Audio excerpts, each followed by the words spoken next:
Amanda used to be the girl with the clipboard, the planner, the organizer, the one everybody looked to when something needed to happen. But lately, something had changed. The companion club meetings still happened beneath the old companion tree after school. The project still ran smoothly, the girls still laughed together. Only now, they didn't seem to need Amanda anymore. And for the first time in a long time, Amanda didn't know who she was without being the leader. One Friday afternoon, Amanda arrived at Companion Club and immediately noticed something different. Ashley was already sketching table designs with colorful markers. Rebecca had a slideshow open on her laptop. Christiana was carefully writing Bible verses in beautiful calligraphy. Everyone was busy. Everyone had a role, and nobody asked Amanda what they should do. She smiled politely and sat near the edge of the circle, but deep inside, her stomach twisted, because not long ago, the meetings never started without her. Back then, Amanda always had the plans, the answers, the ideas. Now, the club was running perfectly fine without her, and somehow, that hurt. That night, Amanda sat alone on her bed with her journal open beneath the warm glow of her lamp. She stared at the blank page for a long time before finally writing, "Dear God, today they didn't need me, and I know I should feel proud about that, but honestly, I just feel forgotten." Amanda closed the journal slowly and stared up at the ceiling, not because she expected an answer, but because she didn't know how to fall asleep carrying feelings that heavy. The next morning, Amanda opened her locker and found a folded note taped inside. Immediately, she recognized the handwriting, Christiana. Amanda unfolded the paper carefully. Inside, it read, "You're still one of the roots, even if you're not the tallest branch right now." Amanda stared at the words silently. Roots, not flashy, not loud, not standing in front where everybody notices, but underneath everything, holding it together. And slowly, something began changing inside her. Maybe leadership wasn't about always being seen. Maybe leadership was about making room for others to grow. Over the next few weeks, Amanda stopped trying to control every project. She stopped jumping in with answers before anybody else could speak. Instead, she listened, she encouraged, she stayed close. She quietly supported the others while they learned to lead too. And one by one, the girls began stepping into their own strengths. Ashley became bold enough to lead projects herself. Rebecca became steady and dependable. Christiana became the emotional anchor everyone leaned on. The club was growing, not because Amanda held tighter, but because she finally learned how to let go. Then one week, Christiana stopped showing up to Companion Club. At first, nobody thought much about it, but Amanda noticed the difference immediately. The silence, the short text messages, the tired eyes. Something wasn't right. So after school one afternoon, Amanda walked to Christiana's house carrying a slice of banana bread from Ashley. When Christiana opened the door, she looked emotionally exhausted. Not dramatic, not angry, just worn down. Amanda didn't rush to fill the silence.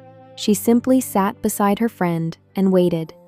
And eventually, Christiana whispered the truth. "I feel far away from God."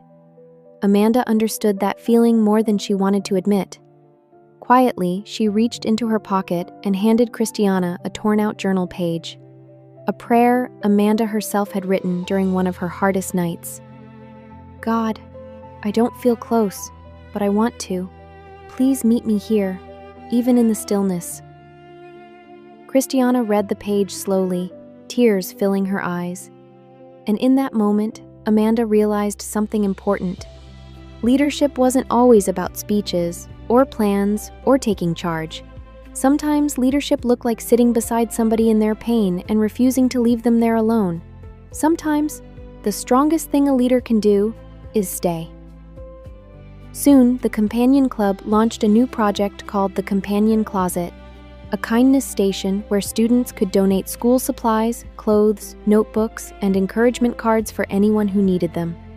But this time, Amanda didn't run the project.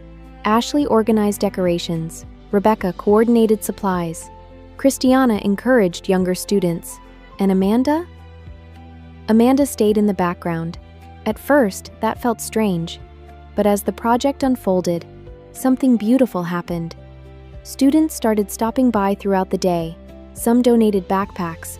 Others left encouraging notes. One girl quietly took 3 encouragement cards and whispered that her friend really needed them. And standing there, watching it all happen, Amanda realized something that made her chest ache in the best possible way. The girls weren't replacing her. They were becoming leaders too. Everything Amanda had spent months pouring into the club was now growing inside them. Not because she stayed in front, but because she helped create space where others could flourish. And for the first time, Amanda didn't feel forgotten. She felt fruitful. A few weeks later, the school held its annual leadership assembly. Amanda barely paid attention at first, until Principal Mendoza stepped onto the stage and announced, "The 7th grade Leadership and Service Award goes to..." Amanda froze. Amanda Williams! The gym erupted in applause. Ashley practically screamed. Rebecca gasped. Juliet started chanting Amanda's name, and Christiana simply smiled quietly like she already knew. Amanda walked slowly toward the stage, completely stunned. Because she hadn't chased attention, hadn't fought to stay in control, hadn't tried to stand out, and yet somehow, people had still seen her.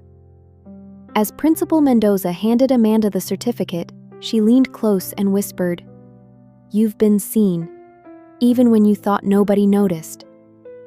Amanda's throat tightened instantly. Because for weeks, that had been the question buried deep inside her heart. Did anybody notice? Apparently, yes. But not everybody understood Amanda's new kind of leadership. One day between classes, a girl named Sophia looked at Amanda and said, "Wait, didn't you stop leading this year?" The words stung more than Amanda expected. For the rest of the morning, they echoed in her mind. Had she disappeared? Had she stepped back too far? Had quietness become weakness? But later that day, Amanda saw Sophia again near the water fountain, and this time, she didn't run from the conversation. Calmly, Amanda walked over and smiled gently. Then she said, "I didn't stop leading. I just stopped needing to be seen."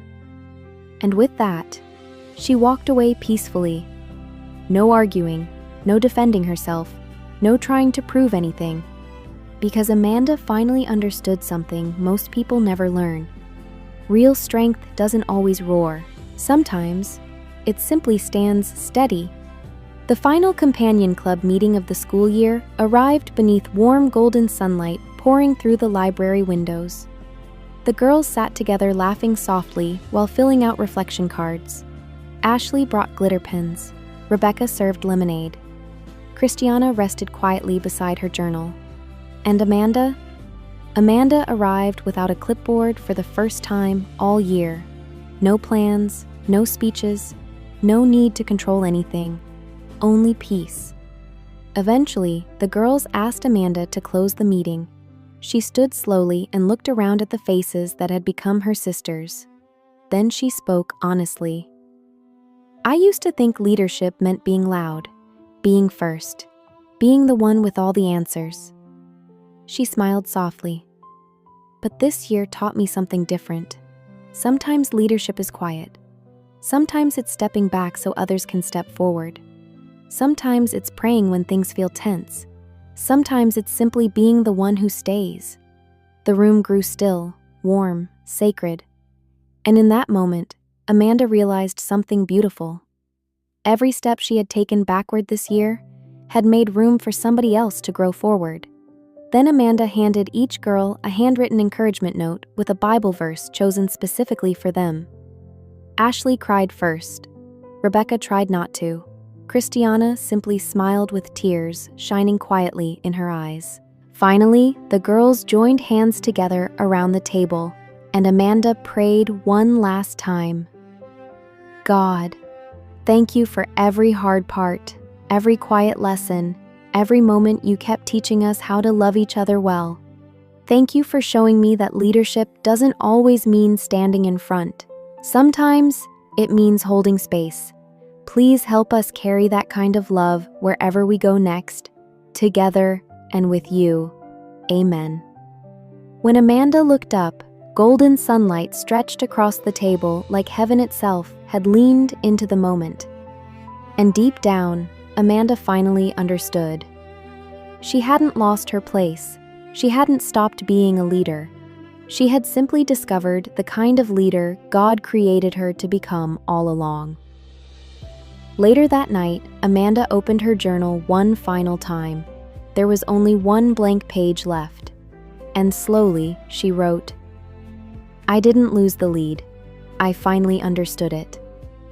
Then she closed the journal against her chest and smiled softly in the quiet. Because she wasn't chasing the spotlight anymore. She was walking in purpose.